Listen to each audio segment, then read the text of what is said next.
बिस्मिल्लाहिर्रहमानिर्रहीम। बाबर अवान आपकी खिदमत में हाज़िर हूँ। मेरा आज का वीलॉग बिलखसूस पुलिस अफसरान के लिए है। आप लोग भी इस पे गौर कीजिएगा। मैं अपनी सर्विस में ऐसे लोगों की मदद करता रहा हूँ कि जिनकी मदद करना ज़रूरी था, और अगर उनकी मदद ना की जाती किसी भी जुर्म के हवाले से तो शायद वो माशरे में एक बहुत भयानक सूरत हाल का बायस बनती।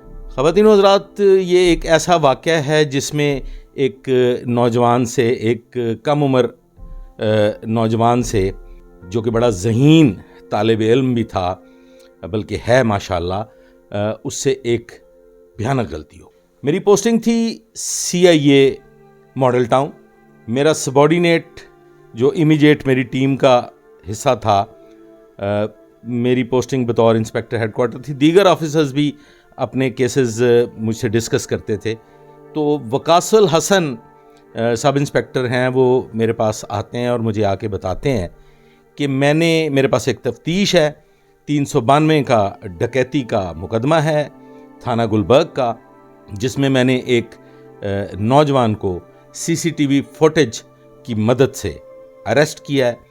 और वो मुझे बताता है कि ये जो नौजवान है, ये जो बच्चा है, ये A लेवल्स का स्टूडेंट है। और अब जो लोग A लेवल्स को समझते हैं, बड़ी मुश्किल पढ़ाई है, और उसमें जो कैम्ब्रिज के इम्तिहानात होते हैं जो UK बेस्ड होता है, और वो बच्चा जो है वो माशाल्लाह उसके तमाम सब्जेक्ट्स में उसके जो रिज़ल्ट्स थे वो A+ थे। उसका O लेवल्स भी बाकमाल था। ख़वातीन व हज़रात, ये बच्चा, इसे गेम्स का शौक़ था। ये जो वीडियो गेम्स होती हैं वो एक ख़ास किस्म की गेम होती है, वो ज़रा एक्सपेंसिव होती है, जो टीवी के साथ कनेक्ट करके फिर जॉयस्टिक्स के साथ वो गेम खेली जाती है। इस बच्चे को शौक़ था।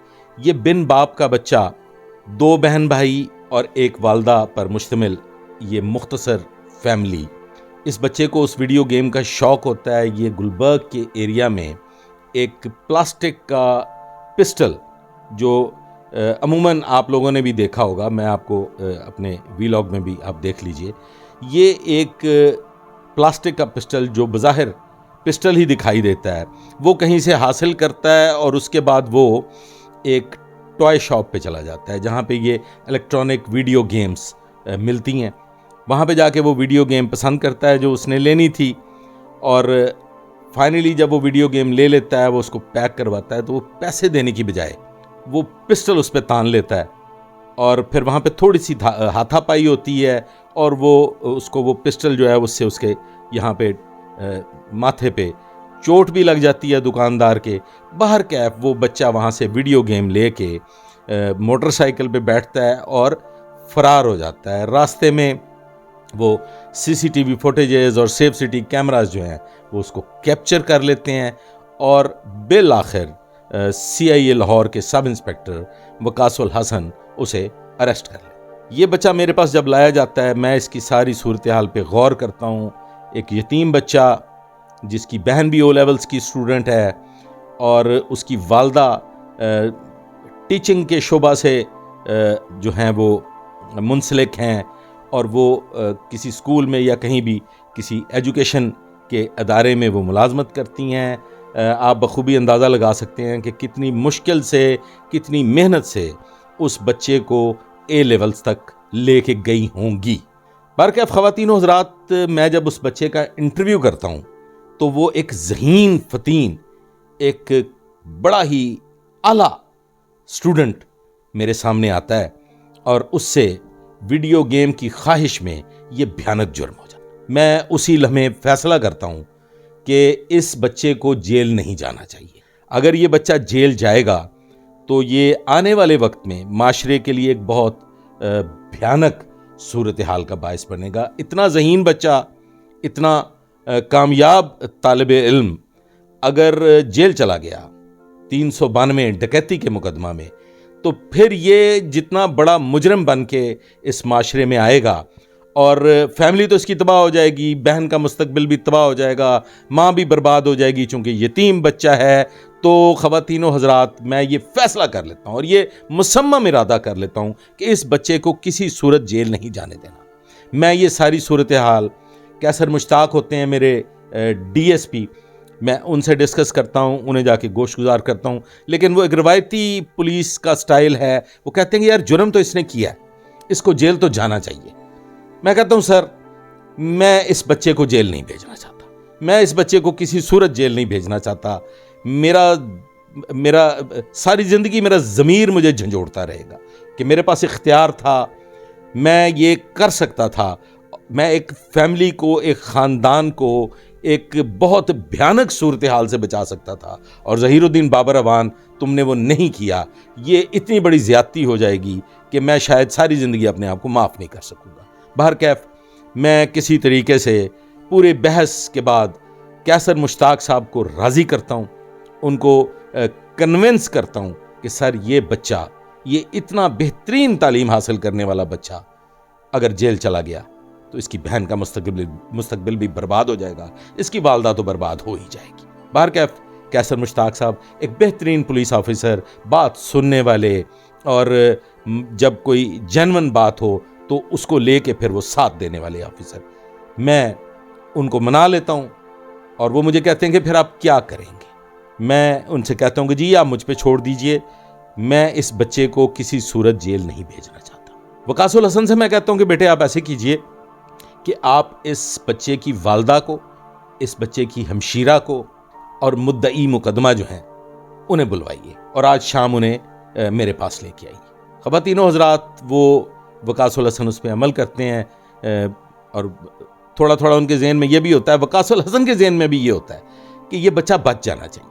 अगर वो बच्चे को खामोशी से चलान कर देते, किसी को पता भी ना चलता और वो बच्चा जेल चला जाता, और फिर वो इतना ज़बरदस्त किस्म का टेक्निकल क्रिमिनल बन के निकलता कि फिर सारी ज़िंदगी उसको पुलिस ना पकड़ सकती, और वो ऐसे ऐसे जराइम करता, वो ऐसा गैंग तश्कील देता कि जो इस माशरे की ईंट से ईंट बजा देता। बहरकैफ ख़वातीनो हज़रात, अगले रोज़ शाम को उस बच्चे की वालदा, जो एक बापर्दा खातून थी, वो बुरका पोश खातून, जो अपने खदो खाल से इंतहाई मिस्कीन तबीयत की खातून और एक इंतहाई सुलझी हुई खातून दिखाई दे रही थी, और उनकी बेटी ये आ गए और मुद्दई मुकदमा भी। मैंने इस खातून से, इसकी बेटी से कहा कि जी आप कुछ देर के लिए साइड रूम में इंतज़ार कीजिए, मुझे मुद्दई मुकदमा से बात करनी है।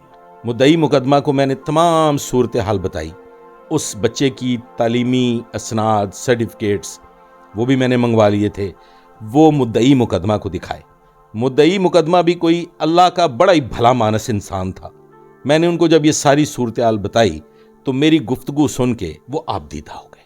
वो कहने लगे कि आल्दो मैं मुद्दई हूँ, मेरे बेटे के साथ दुकान पे ये वाक़या पेश आया है और बेटे के माथे पे चोट भी लगी है, लेकिन आपकी ये गुफ्तगू सुनने के बाद मैंने ये फ़ैसला कर लिया है कि सर वाकई इस बच्चे को जेल नहीं जाना चाहिए। ख़वातीनो हज़रात, मैंने उन्हें तरीक़ाकार बताया और उस तरीक़ाकार के मुताबिक, क्योंकि वो ये चाहते थे कि मेरा मुकदमा जो है वो कुछ इस तरीके से, तहफ़्फ़ुज़ात होते हैं हर इंसान के, कि कल कलां को कोई मुझ पे इसका असर ना आए। मैंने कहा जी आप पे बिल्कुल कोई असर नहीं आएगा। जब आप खुदाई खिदमतगार बन के, जब आप रब्बुल इज़्ज़त, खालिक कायनात, मालिक कुल को राज़ी करने के लिए कोई कदम उठाते हैं तो मालिक कुल आपके साथ हो जाता है। ख़वातीनो हज़रात, मैंने उन्हें बताया कि जी अभी मैं आपकी मुलाकात करवाता हूँ उस फैमिली से, आप लोग बराह रास्त बैठिए, गुफ्तगू कीजिए, ये सारी बातें जितनी भी मैंने आपसे अर्ज़ की हैं ये आप एक दफ़ा आमने सामने बैठ के भी कर लीजिए, और फिर उसके बाद आपने उस बच्चे को माफ़ नहीं करना, क्योंकि माफ़ी की सूरत में भी वो बच्चा गुनाहगार हो जाएगा, वो बच्चा ख़ताकार हो जाएगा और उसको एक दफ़ा जेल जाना पड़ेगा, उसको जुडिशल जाना पड़ेगा, फिर उसकी ज़मानत होगी, फिर उसके बाद वो आप उसके लिए बयान देंगे और वो बरी होगा। आपको अपना ये मुकदमा ख़त्म करना। वो भला मानस इंसान, वो नेक सीरत इंसान मेरी इस बात पे राज़ी हुआ। मैंने उन दोनों फैमिलीज़ को, वो जिस बच्चे के साथ दुकान पे वाक़या पेश आया और उसका बाप, उसका एक और अज़ीज़ रिश्तेदार, एक उनका वकील और ये ख़ातून, इसके दोनों बच्चे, वो बच्चा जिसने डकैती की थी और उसकी बेटी, और ये इनको सबको मैंने आमने सामने बिठाया। इनकी आपस में गुफ्तगू करवाई और फिर फाइनली मुद्दई मुकदमा से मैंने एक बयान दिलवाया कि ये एक हादसा था, ये एक लड़ाई थी और उस लड़ाई के दौरान ये सारा वाक़या पेश आया। डकैती का मुकदमा गम और गुस्से के बायस दर्ज हो गया। मैं इस मुकदमा की पैरवी नहीं करना चाहता, मुझे ये मुकदमा खारिज करवाना है और मैं इस बच्चे को बिल्कुल इसमें गुनाहगार तस्वर नहीं करता। मैं ये समझता हूँ कि ये जो कुछ भी हुआ है ये गलत फहमी की बुनियाद पे हुआ है। ख़वातीन व हज़रात, वकासुल हसन को तमाम हदायत दी कि इस मुकदमे की इखराज रिपोर्ट मुरतब करें और इस बच्चे को घर भिजवाएं। ये सारी सूरत हाल, ये तमाम मामला तय करने के बाद मैंने और मेरे DSP कैसर मुश्ताक साहब ने ये सारा वाक़या SP CIA लाहौर, जो उस वक्त के SP CIA थे आसिम इफ्तिखार कम्बो, उनके गोशगुजार किया और उन्हें भी कन्विंस किया। वो भी खुदा तरस इंसान, उनको भी ये बात समझ में आई और उन्होंने अग्री किया। ख़वातीन व हज़रात, वो बच्चा माशाल्लाह A लेवल्स क्वालिफाई कर गया है और डिस्टिंक्शन के साथ क्वालिफाई कर गया है। उसकी बहन जो है वो भी A लेवल्स जो है वो अब कर रही है। और सबसे बड़ी बात ये कि फजर के वक्त जो दुआओं भरा पैगाम और जो नमाजें पढ़ के वो खातून मुझे मैसेज करती है, वो हमारी बहन, वो हमारी बेटी, वो बच्चों की माँ, आज भी तकरीबन 1.5 साल का अरसा गुजरने के बावजूद हर सुबह फजर में मेरे लिए, कैसर मुश्ताक, अब वो माशाल्लाह SP हैं, उनके लिए और वकासुल हसन सब इंस्पेक्टर के लिए दुआएं करती है। और एक आध बार मुझे कोई मुश्किल थी, मुझे कुछ परेशानी दरपेश थी, तो मैंने मैसेज किया कि आप मेरे लिए ये खुसूसी तौर पे दुआ कीजिए कि अल्लाह रब्बुल इज़्ज़त मेरी मदद करे।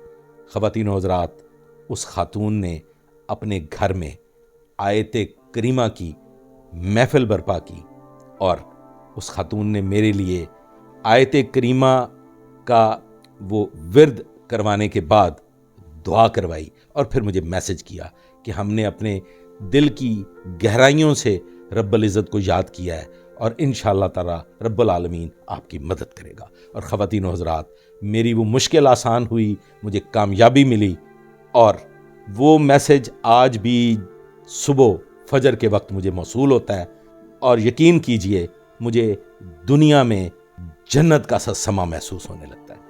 तो ये एक मैसेज है पुलिस ऑफिसर्स के लिए और ऐसे मुद्दई साहबान जो हैं जिनके साथ कुछ इस नौइयत के वाक़यात पेश आते हैं, तो माशरे की इस्लाह के लिए और मासूम की मदद के लिए, इंसानियत की भलाई के लिए ऐसे काम करते रहा कीजिए। अल्लाह रब्बुल इज़्ज़त राज़ी हो जाता और अल्लाह की रज़ा में हमारी माफ़ी और तलाफ़ी है। उम्मीद है ये आज का वीलॉग आपको पसंद आया होगा।